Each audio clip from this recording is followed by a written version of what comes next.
guys, apa kabar kalian semua? Welcome back to Ruang Gelap. Kali ini gue akan menceritakan kisah salah satu misteri yang belum terpecahkan dari Australia, di mana 3 anak hilang tanpa jejak dan hingga sampai sekarang gak ada satupun tulang belulang ataupun barang mereka yang pernah ditemukan. Sebuah cerita yang bisa dibilang mengubah sejarah Australia tentang keamanan anak-anak di sana. So brace yourself and welcome to Ruang Gelap.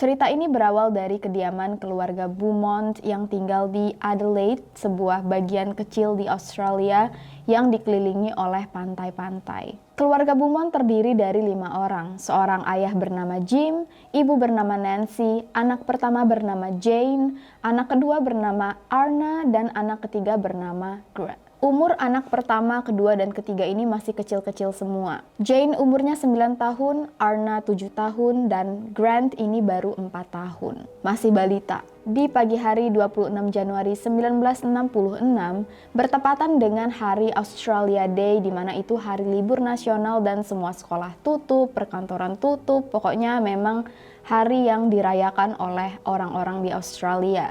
Dan untuk merayakan hari libur ini, 3 anak-anak kecil ini minta izin ke orang tua mereka untuk pergi main ke pantai sebentar. Pantai yang mereka maksud ini adalah Glenelg Beach yang sangat dekat dengan rumah mereka. Kalau ditempuh dengan bus itu hanya sekitar 5 menit. Dan Jim serta Nancy ini ngasih izin untuk anak-anaknya pergi sendirian ke pantai.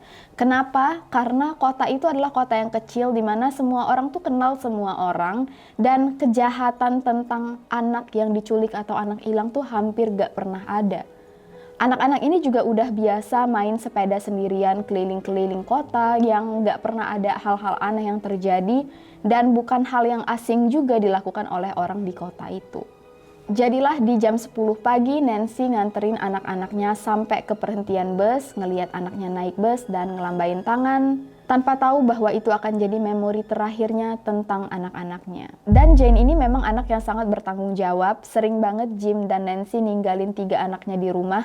Jane ini selalu yang ngurusin adik-adiknya dan gak pernah ada masalah. Saat waktu sudah menunjukkan sekitar pukul 12 siang dan ketiga anaknya belum pulang, Nancy ini sempat khawatir. Tapi dia saat itu belum panik, dia pikir kayaknya anak-anak ini terlalu asik main sampai kelupaan waktu. Dan dia langsung pergi ke tempat perhentian bus, duduk di sana nunggu bus selanjutnya datang. Tapi ternyata anaknya juga nggak naik bus yang datang di jam 2 siang dan Nancy ini mulai bingung kemana anak-anaknya pergi. Nancy sempat nanyain pengemudi bus apakah si pengemudi bus ngeliat anaknya. Tapi pengemudi bus bilang dia nggak ngeliat anaknya sama sekali. Kayak yang gue bilang, ini kota kecil, semua orang kenal semua orang, bahkan pengemudi busnya aja tahu anak keluarga Beaumont itu yang mana aja.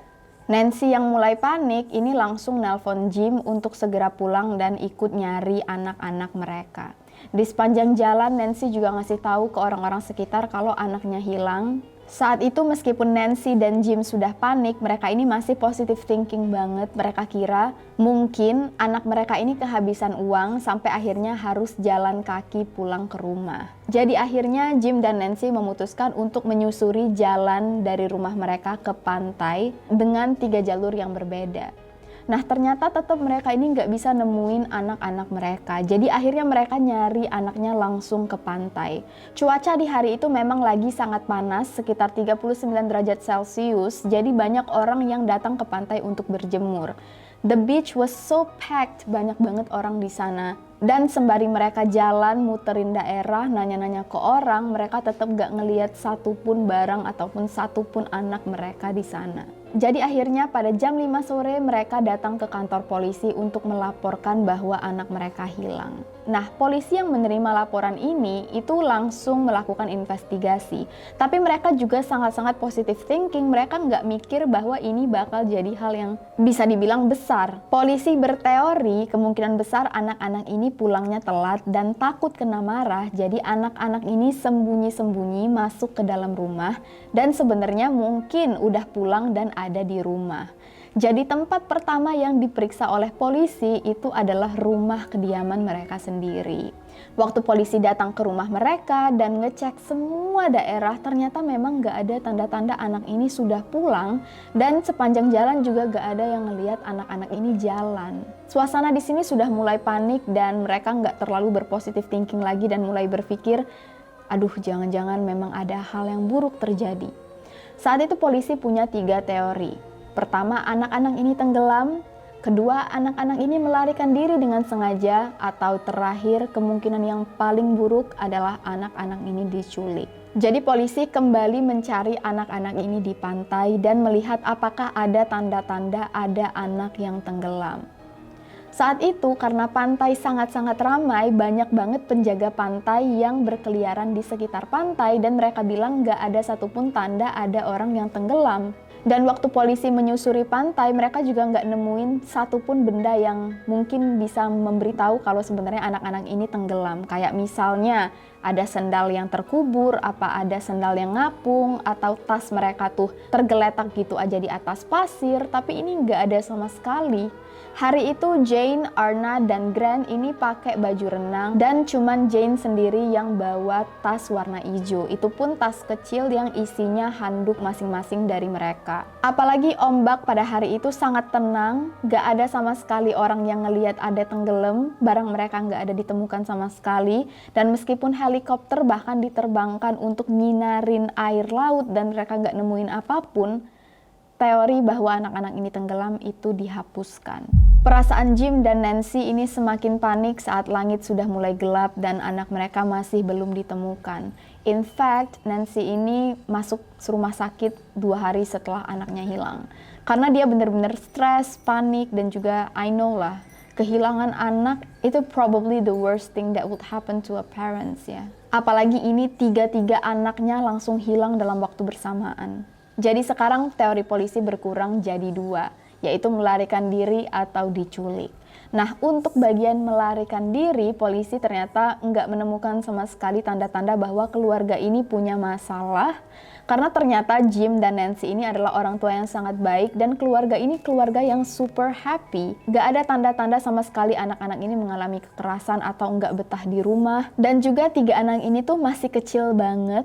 Saat itu Jim dan Nancy cuman ngasih Jane duit sebanyak 6 siling atau duit logam sekitar let's say 60 sen. Pokoknya dikit banget, itu cuman duit sekeping. So kalau mereka mau melarikan diri dengan duit cuman 6 siling itu sangat-sangat nggak mungkin. Jadi satu-satunya teori yang tersisa adalah bahwa anak-anak ini diculik. Besok harinya berita tentang hilangnya 3 anak-anak Beaumont ini langsung tersebar di mana-mana. Bahkan hingga sekarang menjadi salah satu pencarian terbesar yang ada di Australia. Ada ratusan orang yang secara sukarela membantu mencari anak-anak ini di sekitar pantai. Bahkan danau yang ada di dekat pantai itu sampai dikeringin, dikuras habis, cuman untuk ngecek apakah ada mayat 3 anak ini di dalam danau. Berita hilangnya 3 anak ini langsung merubah semua persepsi orang Australia tentang keamanan kota mereka, dan anak-anak itu sudah langsung mulai disuruh untuk hati-hati di jalan. Polisi langsung meminta bantuan kepada orang-orang yang punya informasi tentang anak ini untuk segera datang ke kantor polisi. Dan ternyata polisi itu menerima lebih dari 1.000 informasi tentang 3 anak ini. Kesaksian pertama datang dari seorang wanita yang mengaku dia melihat 3 anak ini lagi mandi di dekat sprinkler yang ada di pantai. Nah, katanya ada satu laki-laki yang main dengan 3 saudara ini. Laki-laki ini dideskripsikan kurus, berambut pirang, tinggi, dan berumur sekitar 20-30 tahun. Dan laki-laki ini terlihat sangat-sangat akrab dengan ketiga anak-anak ini. Kesaksian si wanita didukung oleh kesaksian seorang ibu tua. Ibu ini juga menyaksikan hal yang sama, seorang laki-laki asing tinggi main dengan 3 anak ini. Bahkan ibu ini sempat diajak ngobrol oleh si laki-laki asing ini. Laki-laki asing ini sempat nanya ke si ibu apakah ibu ini melihat ada orang aneh yang mencuri uang 3 anak ini. Polisi langsung minta si ibu memberikan informasi lebih banyak tentang laki-laki asing ini, dan bahkan polisi langsung membuat sketsa wajah si laki-laki ini. Bisa kalian lihat di sini. Karena mungkin laki-laki ini punya informasi tentang ketiga anak yang hilang. Entah apakah laki-laki ini orang yang bertanggung jawab atas hilangnya 3 anak ini atau bukan, itu masalah akhir. Pokoknya polisi berusaha untuk mencari si laki-laki ini. Kesaksian selanjutnya itu diberikan oleh seorang penjaga toko kue di dekat pantai yang mengatakan bahwa ketiga saudara Beaumont ini membeli makan siang di tokonya. Tapi anehnya, anak-anak ini membayar dengan uang 1 pound, uang selembar 1 pound. Padahal kalau kalian ingat, uang yang diberikan oleh Nancy dan Jim ke anak-anak mereka itu cuma 6 siling uang koin. Sedangkan uang 1 pound itu uang yang sangat banyak dan nggak make sense untuk dimiliki oleh 3 anak kecil. Dari mana datangnya selembar uang 1 pound ini menambah misteri hilangnya 3 anak ini. Dan di sini banyak yang berspekulasi apakah mungkin si laki-laki asing yang dilihat oleh 2 wanita sebelumnya yang memberikan selembar uang ini karena dia tahu ketiga anak ini kehilangan uang mereka. Atau bisa jadi laki-laki asing ini sebenarnya orang yang mencuri uang 3 anak ini dengan sengaja, lalu berpura-pura untuk membantu 3 anak ini mencari uang mereka, dan akhirnya mengganti uang mereka dengan selembar uang 1 pound untuk mendapatkan simpati dari 3 anak ini supaya 3 anak ini percaya dengan dia dan dia bisa menculik anak-anak ini dengan tenang. Karena dari kesaksian wanita sebelumnya, anak-anak ini bermain dengan si laki-laki, berarti anak-anak ini sudah bisa dibilang percaya. Padahal menurut Nancy dan Jim, Jane, Arna, dan Grant ini bukanlah tipe anak yang mudah percaya dengan orang asing. Lokasi terakhir di mana ketiga anak ini terlihat itu berasal dari saksi terakhir yang melihat 3 anak ini berjalan kaki menuju arah pulang ke rumah, bukan menuju ke arah perhentian bus.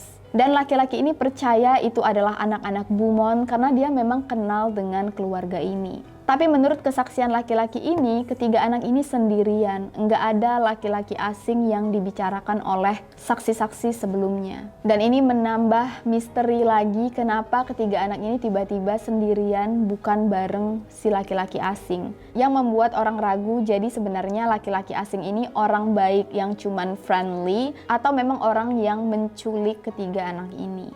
Nah, meskipun banyak informasi yang didapatkan dan juga sketsa wajah laki-laki ini disebarkan, tetap gak ada sama sekali informasi yang bisa membuat polisi mengembangkan kasus ini. Jim dan Nancy sendiri banyak menerima informasi palsu, telepon-telepon prank yang mengatakan bahwa anak mereka udah dibunuh lah atau anak mereka sudah dikubur. Bahkan mereka sempat mendapat surat yang menyatakan bahwa surat itu ditulis oleh Jane. Tapi polisi meyakinkan bahwa surat-surat ini sebenarnya surat yang dibuat oleh orang iseng.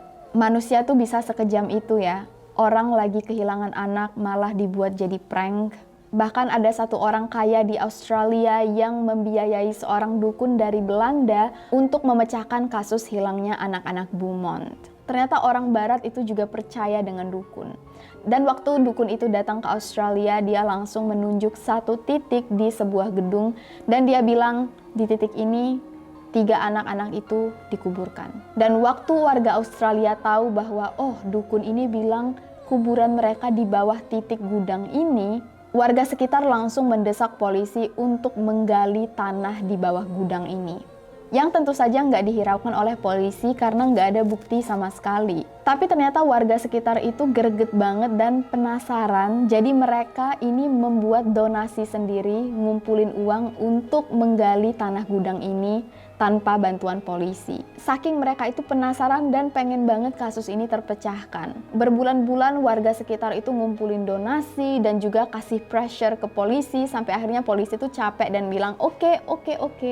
Ya udah, polisi yang bakal gali gudang ini. Nah, waktu polisi minta izin ke pemilik gudang untuk menggali tanahnya, tentu aja pemilik gudang ini nggak mau ngasih izin. Tapi ternyata guys, kekuatan warga lokal ya, ini mereka itu kasih pressure sampai akhirnya pemilik gudang itu nggak bisa ngomong apapun dan bilang, oke, kalian boleh gali, tapi cuman di titik yang ditunjuk oleh si dukun aja. Oh ya, dukun ini udah pulang, dukun ini cuman datang nunjuk pulang gitu. Jadi akhirnya oleh polisi digalilah tanah yang ditunjuk oleh si dukun. Dan gak ada apapun guys, tetap gak ada apapun.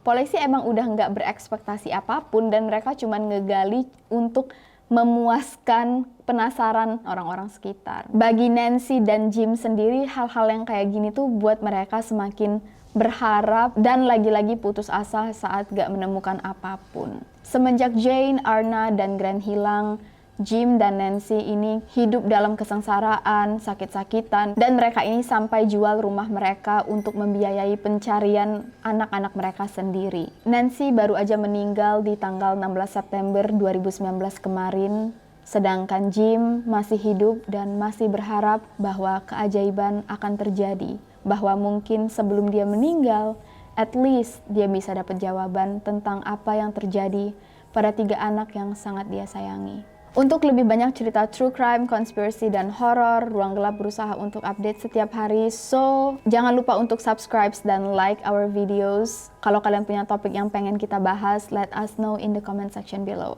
See you guys on the next video. Please stay safe and stay alive.